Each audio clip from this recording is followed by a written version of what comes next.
ये जो हमारा जन्म हुआ ये भाग्य के अधीन नहीं है, ये नवीन भाग्य निर्माण करने के लिए है। नहीं तो आदेश ही नहीं देते भगवान। पशुओं को आदेश नहीं दिया जाता क्योंकि वो भाग्य के अधीन है।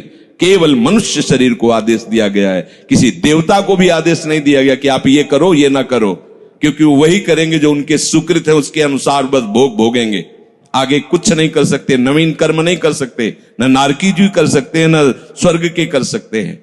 सब अपने अपने परिणाम को केवल भोग रहे हैं। यहां परिणाम उपस्थित करने का अवसर है। आप जो चाहो अपना परिणाम कर सकते हो। आप चाहो नरक जाओ, चाहे स्वर्ग जाओ, चाहे नारायण बन जाओ, जो चाहो कर सकते हो। मनुष्य शरीर है तो ऐसा शास्त्र स्वाध्याय और पंडिताई ज्ञान किस काम का, जो भगवत प्राप्ति प्रारब्ध पे छोड़ दे।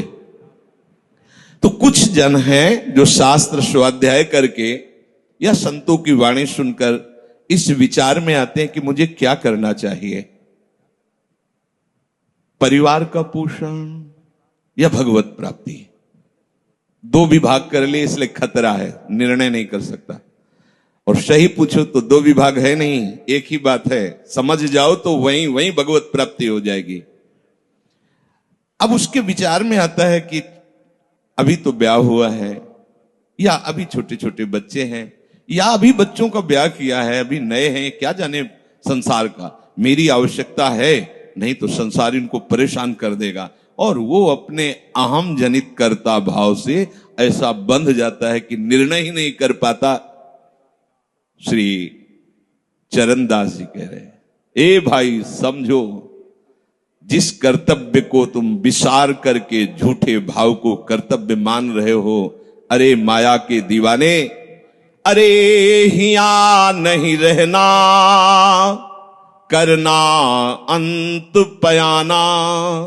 यहां से जाना है, यहां से जाना है। ये भूल जाते हैं। माया की ऐसी भूल भुलैया है कि हमें शरीर में राग और शरीर संबंधियों के राग में सुख मिलने लगता है और लगता है कि मैं अविनाशी हूं। वैसे मैं तो अविनाशी ही है, पर विनाशी को लेकर मैं ये भूल कर बैठता है। और जिसको पकड़ा है वो सब विनाशी, सब विनाशी। गो गोचर जहां लग मन जाई, सो सब माया जानो भाई।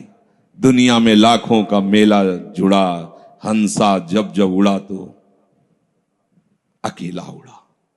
समझो, ये माया की चाल है जो तुम्हें समझने नहीं दे रही।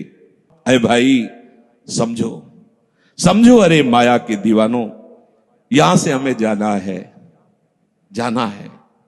कुछ साथ नहीं ले जाना है, कोई साथ नहीं जाएगा। बस तुम फंस गए हो मोह दलदल में। ये कुटुंब का मोह ऐसा मोह है कि कैसे तुम्हें बताएं। याद ही नहीं आती कि मुझे जाना है, याद ही नहीं आता कि सब छूटना है। ये समझ में नहीं आता कि मैं आया किस लिए। बड़ी विचित्र भूल भुलैया है। मोह कुटुंब के अवसर खोयो। दो बातें आती हैं, परिवार का पालन पोषण, ये धर्म पालन करूं, या हरि का भजन करके भगवत प्राप्ति करूं। तो बोले मोह कुटुंब के अवसर खोयो। अवसर मिला है तुमने, भलो पायो दांव रे, चूक ना अवसर प्यारे, भलो पायो दांव रे। बड़ा अच्छा अवसर मिला है भजन करने का, चूक गए तो फिर पछताना पड़ेगा।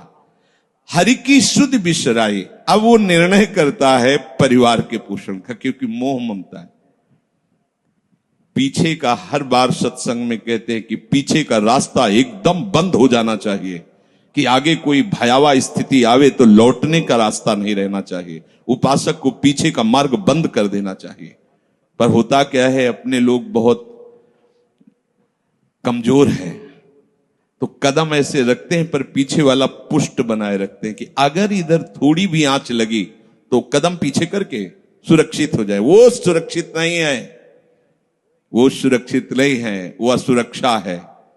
परिवार का राग, अन्य भरोसा, किसी देहधारी का भरोसा, किसी वस्तुओं, ये भरोसे लायक चीज है। अरे क्षण में बिगड़ जाने वाली चीज है। भरोसा तो हरि का है, भरोसा तो हरि गुरु चरण सेवा अनुसरो। ये भरोसा कभी तुम्हें विश्वासहीन नहीं होने देगा। ये भरोसा कभी धोखा नहीं, साधुते हो न कारज हानि, कभी तुम्हारा मंगल नहीं हो सकता। मोह कुटुंब के अवसर खोयो हरि की शुद्ध बिसराई। अब दिन तो बैल की तरह काम करने में व्यतीत हो रहा है और रात्रि नींद और भोग में समाप्त हो रही है। आठों पहर की 60 घड़ियां बेकार में इसने व्यतीत कर दी। एक क्षण भी शांति से बैठकर विचार नहीं किया कि मेरा जन्म किस लिए हुआ है, मैं क्या कर रहा हूं, और अपना कुशल चाहता है। इच्छिन हरि को नाम लीन्हो, कुशल कहां ते हुई, तब लग कुशलन जीव को सपने हो मन विश्राम। स्वप्न में भी शांति नहीं मिल सकती जब तक भजन नहीं करोगे। बालक अवस्था तो खेल में चली गई, जवानी हुआ तो अहंकार मद छाया, मैं करता मैं भोगता इसमें चली गई। जब वृद्ध आया तो रोग और चिंताओं ने घेर लिया। अब इतना दुखी है कि वो सोच भी नहीं सकता कि मैं इनसे दूर होकर भजन कर लूं। ये जो वो भजन का नाटक होता है, भजन नहीं हम देखते हैं, ऐसे ही लगा रहता है, कैसे हो और बढ़िया से, और क्या करें, और मरने का ठौर आ रहा है, और क्या करें, तुम आए हो भजन करने के लिए और में भी फंसे हो, क्या कर दूं, कहां से कैसे व्यवस्था कर दूं। हम ही चला रहे हैं, भले वृंदावन में बैठे परिवार हमारे अनुसार चलेगा, हमारे ही, नहीं तो नष्ट हो जाएंगे। आए हैं वनवास करने के लिए, भजन करने के लिए, पूरा का पूरा प्रपंच दिमाग में पता लगता है। वृद्ध भय चिंताति उपजी, दुख में कछु न सुहाता। अरे भूल क्यों रहे हो, चेतो। साधु चेताता है जगत को, चेतो। काल रूपी शिकारी धनुष पर विष का बाण चढ़ा चुका है, तुम ठीक निशाने पे हो, होश में हो जाओ। अगर अब कोई तुम्हें निशाने से बचा सकता है तो काल का भी महाकाल